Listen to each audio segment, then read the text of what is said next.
All right, everyone. Obama tended to legislate via executive action. Now, part of this is his fault. Like, he didn't want to negotiate. He was not like Trump. He wasn't willing to shake the hands of the Republicans. He just said, nope, I'm going to do it by executive action. In all honesty, it's not 100% his fault. It's at least 49% the Republicans' fault because Boehner didn't want to work with him either. They did try a few times, but it's like for the most part, Obama had been hobbled. It's just that Obama was trying to hobble the Republicans, and so nothing got accomplished for like 6 fucking years, other than the ACA, which was like the worst piece of legislation of all. It's like Congress always passes stuff if it's shitty. If it's actually a good idea, it gets bogged down, never gets passed. That seems to be the way that government operates. And just think our government's, in the upper crust as far as actually still remaining accountable. It's horrible. You can't even imagine how dystopian. Feel better off than the British right now, though, especially on this day of the year.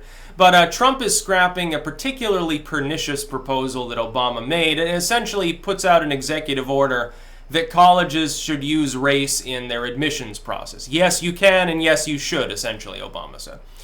Trump says, no, you shouldn't do that. What does this mean? It means he's an Asian supremacist. You got to remember, if you're looking at test scores, which is the main arbiter of who gets into a position, Asians outperform every other group of people. So I guess Trump is a Japanese supremacist. I guess all of those pieces of anime, that were being made about Trump, and it was largely in praise of him during the election, I guess that went to his head, and now he's giving them a reward based on their race and ethnicity. Oh my God.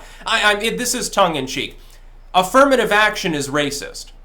Getting rid of it is not racist. It's the exact opposite. If you're saying, yes, you should look at people's race instead of the content of their academic character and determine whether they should be in college, it's like, that doesn't make sense. Here's what I've proposed.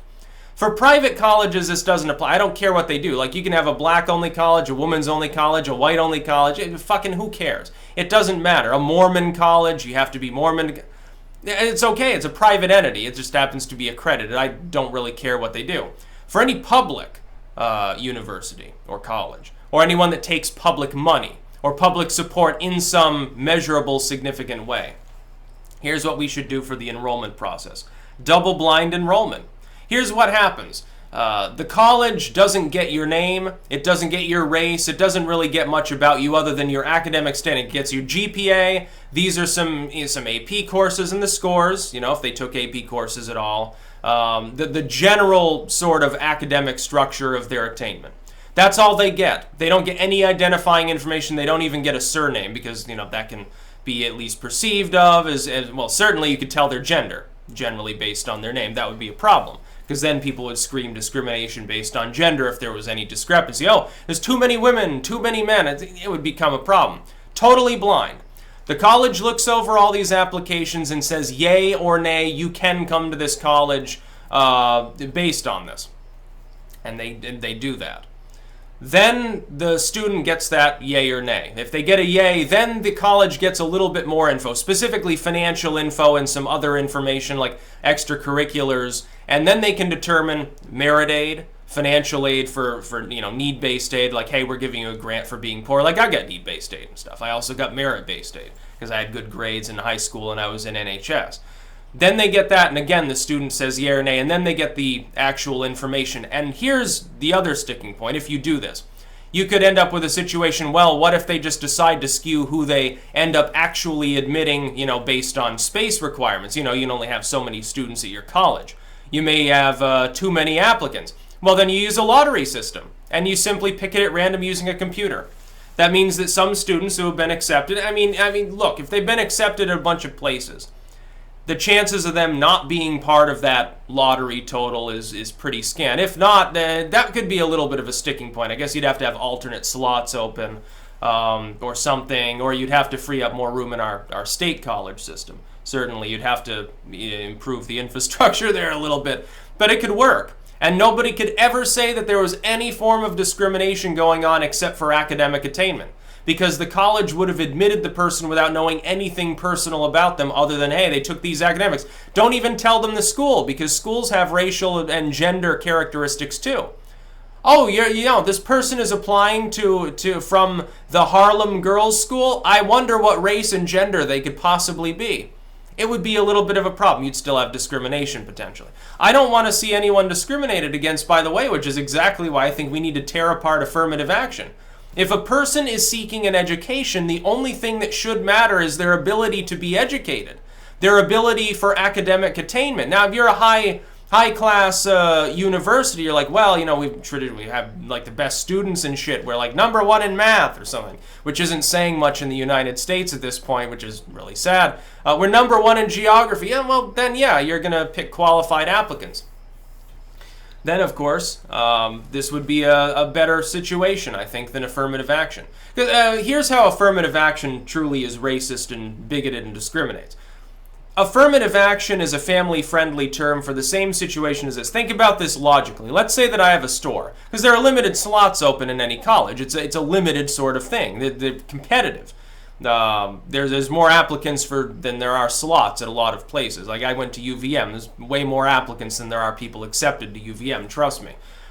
Here's what I would say. Let's say I have a store and I sell 2 types of bread. We're oversimplifying, but you get it. I sell 2 types of bread. And I don't want to discriminate against the bread, but I really like this one bread, so I decide to promote it. Well, I'm demoting the other bread by default because they're seeing ads for loaf #1. They're seeing ads and sales and how great it is. Glowing report of loaf #1 is the best bread. I'm not saying anything bad about loaf #2. I'm not directly attempting to harm it in any way, but it's going to be harmed. The actual effect is that it is harmed. Sales will plummet for loaf #2. That's just the way that affirmative action works. It discriminates especially against the Asian community, which is hilarious. And this is the New York Times, I believe it was. Or was it CNN? Like the other day, they had an article basically to that effect. They're like, well, the left can't grapple with the Asian question with regards to affirmative action. It's just not capable of doing it. Well, of course you are. Everyone can grapple with the topic. Get rid of affirmative action, have blind enrollment. The college doesn't need to know anything personal about you unless you happen to, they should only know the academic potential. Hey, I'm a grade A student. I was in National Honor Society. I was in Key Club, and I was the baseball captain. I graduated in the top 5%. I was just a wonderful student. No disciplinary problems or anything. Well, then, yeah, that person, it doesn't matter what the fucking color of their skin is. Who cares if they're white or black or they're from Japan? Also, immigration stuff, who fucking cares? It's a resident, their family just immigrated here, or whether they've been here since the 1600s. I don't fucking care. Now, if I want America to succeed, you know what I want? I want the most qualified people in the best positions in the best schools because I think that they can best take technology in society forward. And improve things, invent things, maybe they cure cancer. I don't want someone who's unqualified getting that position based on their race or their gender or what fucking name or fucking country of origin they're from. I don't want that to happen. I want the best qualified in those positions. That's like if you had affirmative action in the military, like, oh, this dude who can barely walk is going to run this platoon. I don't think that it would work. We don't see that as pragmatic. How is education less important? Your nation slips behind in technology and everything else under the sun if your educational attainment slips. Ours is slipping. We need to do something about it. That's about all. Peace out.